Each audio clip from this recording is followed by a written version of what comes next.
देश में अभी कोरोना के केसेस बहुत ही कम देखने को मिल रहा है, पर इसलिए इस बीमारी के बारे में चर्चे कम नहीं हुई। अभी भी कोरोना के बारे में डिस्कशंस जारी है। ये चर्चे रिसेंट एक्सी वेरिएंट के केसेस आने पर और भी बढ़ गए।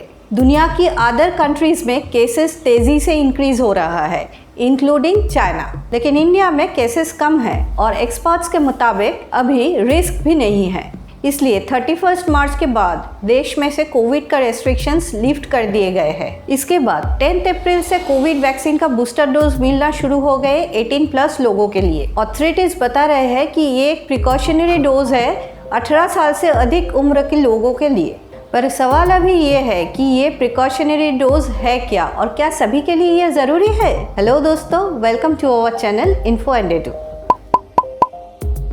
आइए पहले जान लेते हैं इस प्रिकॉशनरी डोज के बारे में कुछ बेसिक इन्फॉर्मेशन। कोरोना वैक्सीन लगाने के बाद देखा गया कि ये वैक्सीन लेने के बाद जो एंटीबॉडीज शरीर में बनती है वो 6 से 8 महीने ही एक्टिव रहती है शरीर में। प्रिकॉशनरी डोज उन लोगों के लिए जरूरी है जिनकी इम्यूनिटीज कम पड़ने लगे। ये कोरोना वैक्सीन के पहले 2 डोजेस लगाने के बाद ही लगाए जा सकते हैं। जिन लोगों को 2 वैक्सीन लिए 9 मंथ्स हो चुके हैं 18 साल से अधिक, ऐसे सभी लोग ये वैक्सीन लगवा सकते हैं। अब जिन लोगों की उम्र 50+ है और जो ब्लड प्रेशर और ब्लड शुगर जैसे क्रॉनिक डिजीज के मरीज है, उन लोगों के लिए ये प्रिकॉशनरी डोज बहुत ही इम्पोर्टेंट है। अब प्रिकॉशनरी डोज से क्या फायदा होगा? अगर किसी व्यक्ति को कोरोना हो चुका है और वो वैक्सीन के दोनों डोजेस लगवा चुके हैं तो उन्हें हाइब्रिड इम्यूनिटी मिल चुकी है। हाइब्रिड इम्यूनिटी तब प्राप्त होते हैं जब वैक्सीन की इम्यूनिटी और नेचुरल इम्यूनिटी एक ही साथ मिलकर शरीर में एक्टिव हो जाते हैं। ऐसे लोगों के लिए ये प्रिकॉशनरी डोज बहुत ही फायदेमंद रहेगा,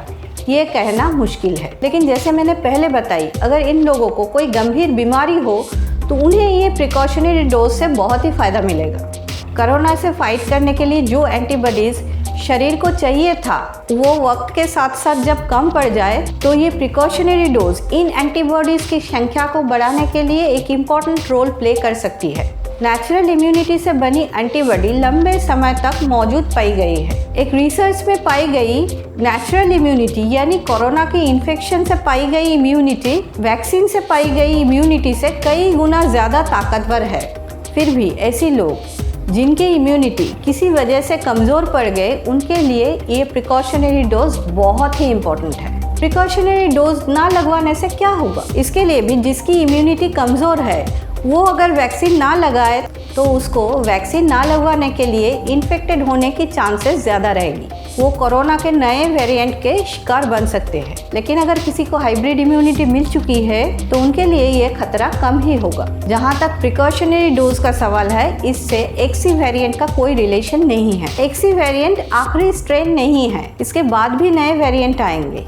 तो ये हम बोल सकते हैं कि ये प्रिकॉशनरी डोज सिर्फ एक्सी वेरिएंट के लिए नहीं है। कब तक ये मास्क और सोशल डिस्टेंसिंग का सिलसिला चलता रहेगा? इनका चलते रहना जरूरी है। मास्क और सोशल डिस्टेंसिंग से कोरोना के साथ साथ लंग से जुड़ी हुई बीमारियां जैसे अस्थमा और टीबी जैसे रोग भी फैलना कम हो गए। ये बात कोरोना के बाद स्टडी में मिली थी। अब सवाल है, जब देश में पूरे पॉपुलेशन को वैक्सीन नहीं मिली तो इस हालात में प्रिकॉशनरी डोज चालू करना कितना सही रहेगा? ये सच है कि देश में अभी 61% के करीब लोगों को ही वैक्सीन का दोनों डोजेस मिल चुके हैं। प्रिकॉशनरी या तीसरी डोज को लेने का फैसला इसलिए लिया गया ताकि जिन लोगों को खतरा ज़्यादा है उनकी इम्यूनिटी बेहतर हो सके। ये रिस्क फैक्टर को ध्यान में रखकर की गई है। इसलिए प्रिकॉशनरी डोज लगवाने की शुरुआत 60 साल से अधिक उम्रों के लोगों के लिए ही कर दी गई। वैक्सीन के बारे में तो अब हम इतना सब कुछ जान चुके हैं, लेकिन ये भी तो सच है दोनों वैक्सीन लगवाने के बाद भी कोरोना का इन्फेक्शन किसी किसी को हो रहा है।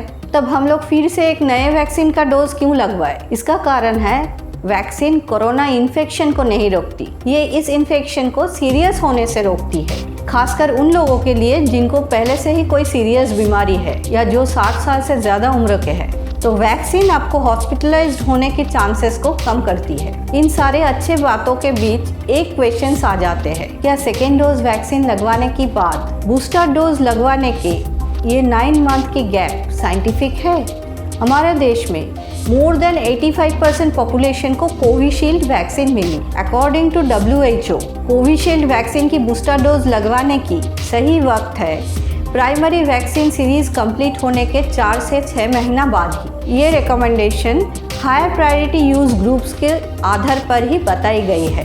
रिसेंटली कोविशील्ड के manufacturer AstraZeneca Serum Institute of India और शॉर्ट में SII, इन्होंने बताया कि third dose should be administered within 6 months. बहुत सारे कंट्रीज इसे फॉलो करके इन्फेक्शन को कंट्रोल करने में अच्छे रिजल्ट प्राप्त किए हैं। Globally, the gap between primary and booster dose vaccine varies between 2 to 6 months. तो इतनी सारी बातों को ध्यान में रखते हुए अभी देखना ये है कि गवर्नमेंट ने इस गैप के बारे में क्या सोचते हैं। जो भी हो जाए, कोरोना के खिलाफ इस जंग को जीतना ही हमारा असली मकसद है। क्या लगता है आपको, क्या ये 9 मंथ का गैप कम करना चाहिए? जरूर शेयर कीजिए अपना थॉट्स हमारे साथ नीचे दिए हुए कमेंट सेक्शन में लिखकर। वीडियो अच्छे लगे तो इसे प्लीज एक लाइक करना और सबके साथ शेयर करना। मिलते हैं अगले वीडियो में, तब तक के लिए stay safe and stay happy.